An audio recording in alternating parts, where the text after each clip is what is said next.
दोस्तों अब हम प्लेट टेक्टोनिक थ्योरी के बहुत ही फैसिनेटिंग हिस्से पर बात करेंगे जो कि प्लेट बाउंड्रीज। दोस्तों लिथोस्फेरिक प्लेट्स अपने एज पर सबसे ज़्यादा एक्टिव और डायनेमिक होती हैं। इन्हीं एजेस को हम प्लेट बाउंड्रीज कहते हैं। यही वो जगह हैं जहां हमें अर्थक्वेक, वोल्केनोज और ड्रामेटिक लैंडफॉर्म देखने को मिलते हैं। आप इसे ऐसे समझ सकते हैं कि प्लेट्स का जो इंटीरियर है वो रिलेटिवली स्टेबल होता है, लेकिन जहां प्लेट एक दूसरे से मिलती हैं वहीं पे ये सारा जियोलॉजिकल ड्रामा घटित होता है। अब चलिए step by step in boundaries को समझते हैं। दोस्तों सबसे पहले बात करते हैं डाइवर्जेंट बाउंड्रीज की, जिन्हें कंस्ट्रक्टिव मार्जिन्स भी कहा जाता है। यहाँ प्लेट एक दूसरे से अलग हो रही होती है। जैसे ही प्लेट खिसकती है, मेंटल से मोल्टन मैग्मा ऊपर उठकर गैप को भरता है और जो नया क्रस्ट है उसको बनाता है। यही रीजन है कि इन्हें कंस्ट्रक्टिव कहा जाता है, क्योंकि यहाँ लगातार नई ओशनिक क्रस्ट बन रही होती है। इस प्रोसेस से लंबे समय में मिड ओशनिक रिजिज डेवलप होते हैं। ये रिजिज दरअसल पूरे ग्लोब पर फैले हुए अंडर वाटर माउंटेन चेंज हैं। ये हिमालय से भी लंबे हैं, लेकिन चूंकि ये पानी के नीचे हैं इसलिए आम नजर से छुपे रहते हैं। जब डाइवर्जेंस कॉन्टिनेंट्स के अंदर होती है तो लैंड स्ट्रेच होकर टूटती है और लॉन्ग रिफ्ट वैली बनाती है। रिफ्ट वैली के दोनों ओर स्टीप फोल्ड डेवलप्स होते हैं और इनके बीच में अक्सर लेक्स और वोल्केनोज दिखाई देते हैं। एक एग्जांपल से ये और भी क्लियर हो जाएगा। मिड अटलांटिक रीजिस पर नॉर्थ और साउथ अमेरिकन प्लेट्स यूरेशियन और अफ्रीकन प्लेट्स से दूर जा रही हैं, जिसकी वजह से अटलांटिक ओशन हर साल कुछ सेंटीमीटर चौड़ा हो रहा है। उसके अलावा रेड सी रिफ्ट में अरेबिया धीरे धीरे अफ्रीका से अलग हो रहा है और ये नया ओशन बनने का एक प्रोसेस है। दोस्तों आपने ईस्ट अफ्रीकन रिफ्ट वैली तो पढ़ा होगा, जहां इथोपिया, केन्या और तंजानिया में ये आज भी एक्टिव है, जहां डीप क्रैक्स, लेक्स और वोल्केनोज डेवलप हो रहे हैं। दोस्तों यहाँ की खासियत है कांस्टेंट वोल्केनिक एक्टिविटीज और अर्थक्वेक, क्योंकि मैग्मा लगातार सरफेस पर आ रहा है। तो आप डाइवर्जेंट बाउंड्रीज को सिंपल वर्ड्स में बर्थ प्लेस ऑफ ओशंस कह सकते हैं। दोस्तों अब बढ़ते हैं कन्वर्जेंट बाउंड्रीज की ओर, जिन्हें डिस्ट्रक्टिव मार्जिन भी कहा जाता है। दोस्तों यहाँ पे प्लेट एक दूसरे की तरफ मूव करती हैं। क्योंकि अर्थ जो है वो एक्सपेंड नहीं हो रही, इसलिए जब प्लेट्स कोलाइड करती हैं तो या तो एक प्लेट दूसरे के नीचे सबडक्ट हो जाती है या फिर क्रस्ट कंप्रेस होकर माउंटेन्स बना देती है।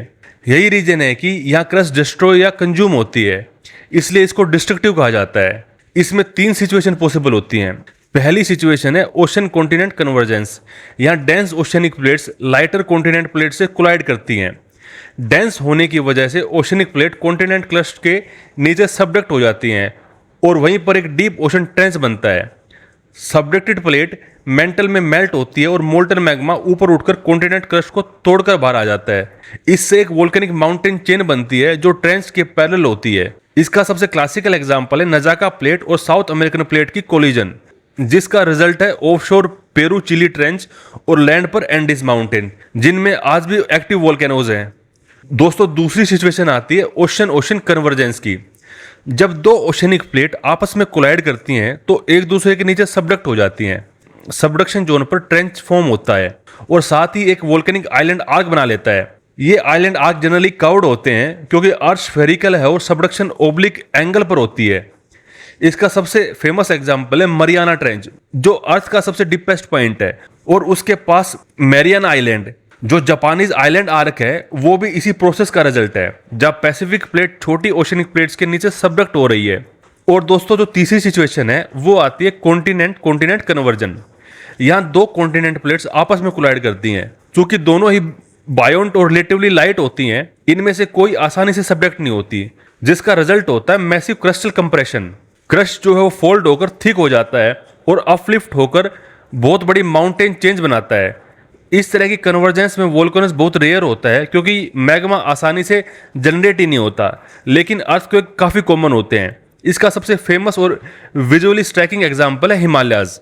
लगभग 50 मिलियन साल पहले इंडियन प्लेट ने यूरेशियन प्लेट से टकराना शुरू किया और आज भी ये कोलिजन जो है जारी है। इसी कारण हिमालयाज लगातार अपलिफ्ट हो रहे हैं और आज भी इनकी जो हाइट है वो ग्रो हो रही है। तो दोस्तों कन्वर्जेंट बाउंड्रीज वो जगह हैं जिन्हें आप ग्रेवयार्ड ऑफ ओशन और क्रेडल ऑफ माउंटेन्स कह सकते हैं। यहाँ पे बाउंड्रीज डीपेस्ट ट्रेंचेस, सबसे पावरफुल अर्थक्वेक्स और जो बड़े बड़े माउंटेन चेन्स हैं उनको बनाती हैं। दोस्तों अब बात करते हैं ट्रांसफॉर्म बाउंड्रीज की, जिनको कंजर्वेटिव मार्जिन्स भी कहा जाता है। यहाँ प्लेट्स एक दूसरे के पैरेलल मूव करती हैं, यानी हॉरिजॉन्टली स्लाइड करती हैं। यहाँ क्रस्ट क्रिएट भी नहीं होता और डिस्ट्रॉय भी नहीं होता, इसलिए इन्हें कंजर्वेटिव कहा जाता है। लेकिन इनकी मोशन सिंपल नहीं होती। प्लेट्स के एज बहुत रफ होते हैं और वो अक्सर आपस में फंस जाते हैं। जब प्लेट स्टक रहती हैं तो स्ट्रेस बिल्डअप होता है, और जब यह स्ट्रेस सडनली रिलीज होता है तो पावरफुल शैलो फोकस अर्थक्वेक आते हैं। ट्रांसफॉर्म बाउंड्री का सबसे फेमस एग्जांपल है कैलिफोर्निया का सैन एंड्रियास फॉल्ट। इसके ऊपर फेमस हॉलीवुड मूवी भी बनी है। यहाँ Pacific plate north American plate के पास से स्लाइड करती है। यही रीजन है कि कैलिफोर्निया में अक्सर डिवास्टेटिंग अर्थक्वेक्स आते हैं। एक और एग्जांपल है डेड सी फॉल्ट, जो अरेबियन प्लेट और अफ्रीकन प्लेट के बीच में है। दोस्तों, इन बाउंड्रीज की खासियत है कि यहाँ shallow but very destructive earthquakes आते हैं। क्रस्ट जो है वो इंटैक्ट रहता है, ना नया बनता है और ना ही डिस्ट्रॉय होता है। वोल्केनिक एक्टिविटीज काफी रेयर होती हैं। तो दोस्तों, प्लेट बाउंड्रीज वो जगह हैं जहां पृथ्वी का चेहरा हर पर बदल रहा है। डाइवर्जेंट बाउंड्रीज नए ओशन को जन्म देती हैं, कन्वर्जेंट बाउंड्रीज ओशन को खत्म करती हैं और माउंटेन्स को खड़ा करती हैं, और ट्रांसफॉर्म बाउंड्रीज वॉयलेंट अर्थक्वेक का कारण बनती हैं। यही तीन टाइप्स मिलकर हमारे प्लेनेट की सरफेस को लगातार रीशेप करते हैं। आज के लेक्चर के अंदर केवल इतना ही देखेंगे। जो रिमेनिंग पोर्शन है उसको नेक्स्ट पार्ट के अंदर डिस्कस करते हैं। कुछ डाउट है तो आप मुझे कमेंट सेक्शन के अंदर पूछ सकते हो। अगर आपको ये टॉपिक अच्छा लगा हो तो कमेंट कर जरूर बताएं, अपने दोस्तों के साथ शेयर करें और बेल आइकन को दबाना बिल्कुल ना भूलें, ताकि हर नए लेक्चर की नोटिफिकेशन आपको टाइम पर मिलती रहे। मिलते हैं अगले वीडियो में, तब तक के लिए धन्यवाद।